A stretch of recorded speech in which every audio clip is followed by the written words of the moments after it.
Një muaj pas dy tërmeteve të fuqishme që goditën Venezuelën, numri zyrtar i viktimave ka arritur në 5.546, ndërsa 16.740 persona kanë mbetur të plagosur.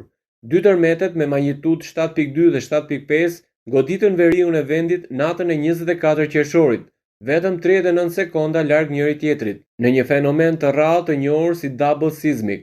Sipas autoriteteve, kjo është një nga fatkeqësitë natyrore më të rënda që ka përjetuar Venezuela në më shumë se një shekull.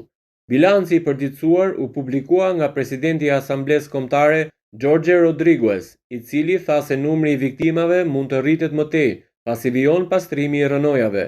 Autoritetet nuk kanë përditësuar numrin zyrtar të personave të zhdukur që prej 25 qershorit, ku raportuan 157 persona të humbur.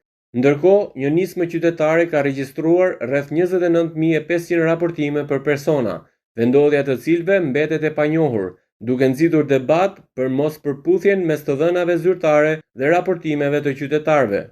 Sipas vlerësimit të Bankës Botërore, dëmet fizike nga tërmetet arrin në rreth 19.6 miliard dollar.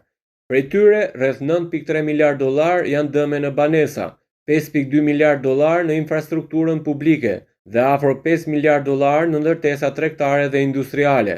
Nga fatkeqësia kanë mbetur pa banesa 17.907 familje. Mbi 23.000 persona vazhdojnë të strehohen në 107 qendra të përkohshme në Caracas.